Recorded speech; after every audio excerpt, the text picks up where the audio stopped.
The UN Security Council has met in New York to discuss the situation in Venezuela. U.S. envoy for Venezuela, Elliot Abrams, called for more sanctions on Caracas. In response, Russian Representative Vasily Nebenzia raised the U.S. history of military interventions and called other countries naive for supporting the U.S. position.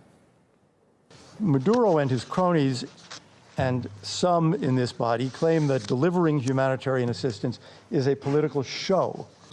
What took place on Saturday was reminiscent not of help, but by what the U.S. calls force-feeding. Apparently, having trained on Guantanamo prisoners, the American authorities decided to force-feed the whole country. We ask that others join us in sanctioning those who've been involved in the violence over the last weekend. Instead of a hypocritical attempt to introduce assistance for $20 million, it is necessary to lift the blocking of accounts of Venezuelan state-owned enterprises in American banks, which totals $11 billion. What about Venezuelan gold in Great Britain? Washington and London just recently stole $30 billion from the Venezuelan people in oil and bank assets. A lot of money is owed to Russia, and you are no doubt worrying whether that money is going to be repaid.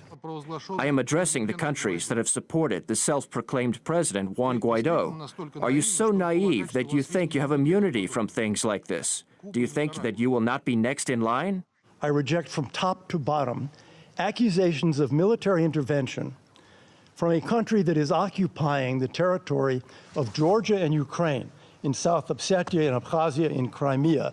Against the background of what you are doing in Venezuela, your accusations just sound ridiculous.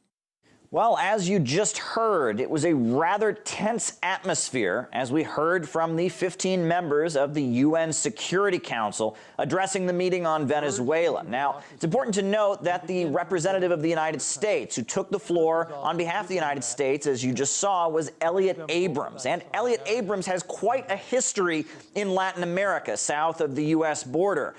He apparently was convicted for misrepresenting and essentially lying to Congress regarding his work and support for organizations in Nicaragua that engaged in violent terrorism with the intention of overthrowing the Sandinista government during the 1980s. Elliot Abrams was also apparently involved in the shipping in of weapons into Nicaragua under the guise of humanitarian aid. Now, the foreign minister of Venezuela spoke, and he pointed out that these humanitarian aid convoys seem to have some rather suspicious content. Here is what he said. In here, we also have trucks. And let me tell you that when the truck was inspected, there wasn't just food and medicine in the truck. There was equipment for barricades. There was nails. This is what was in the truck. Nails, wire.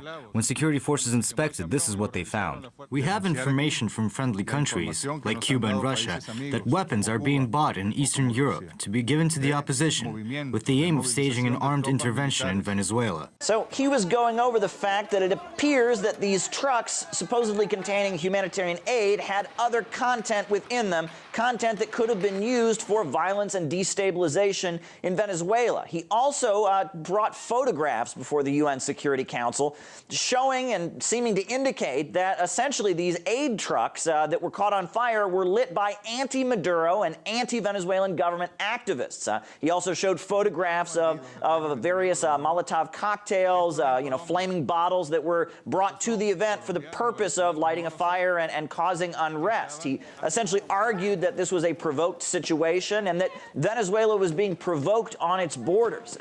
Now, there were clear divisions in the international community among different countries that addressed the meeting. Some countries were recognizing Maduro as the legitimate president of Venezuela as a result of the fact that he was elected. However, other countries seem to be lending their support to Juan Guaido and the opposition. Juan Guaido is now in Colombia, and he's getting the support of the United States and proclaiming himself to be the leader.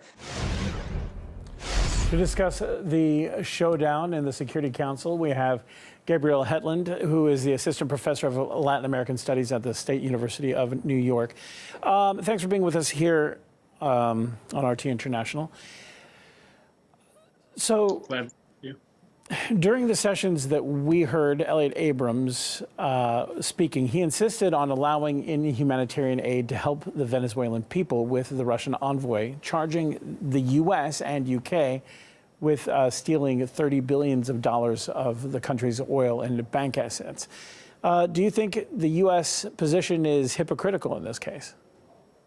It clearly is. The U.S. is engaged in oil sanctions against Venezuela, which is by far and away the main source of revenue for the entire country. And that's going to be costing the government, even people who are, very strong critics of the Maduro administration, such as Francisco Rodriguez of Torino Economics, says that's going to cost the government billions and billions of dollars and could easily lead to a famine. So then turning around and offering supposed humanitarian aid is the essence of hypocrisy on the part of the U.S. So Abrams also said that more sanctions against Venezuela are coming. How do you think that this will influence the Venezuelan economy?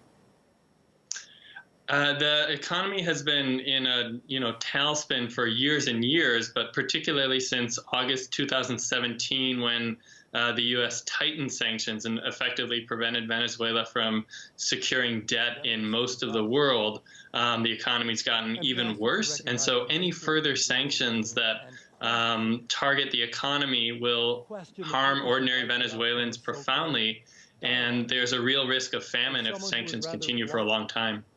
Well, Venezuela's foreign minister showed pictures of trucks, which he said were U.S. aid trucks, but were actually filled with wire and nails. And of course, wire and nails doesn't always necessarily say nefarious activity, but is it at least suspicious? Certainly. I haven't seen the images, and I can't comment exactly. What I've seen suggests that the trucks had mostly food. They didn't have medicine as they were supposed to have. This is according to a Twitter feed from a New York Times reporter who actually was down there. But obviously, I think the U.S. has a history of using humanitarian aid for nefarious purposes, so that can't be discounted.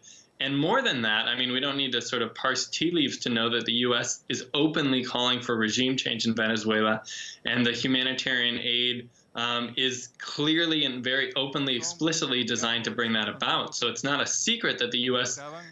Is not primarily interested in helping the Venezuelan people, but rather in removing the government of Nicolas Maduro, who I myself have strong critiques of, but don't think the U.S. has a right to be involved in regime change with.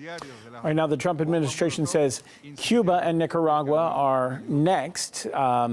Whatever that means. Are the countries supporting Guaido acknowledging Washington's right to choose the governments of other nations as well?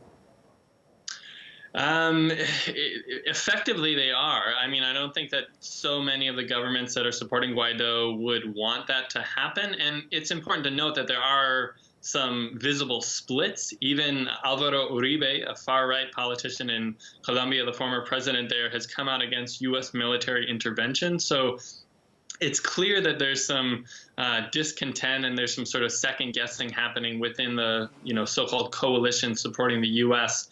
But if they go through in supporting that, they would effectively be sanctioning the U.S.'s ability to engage in regime change.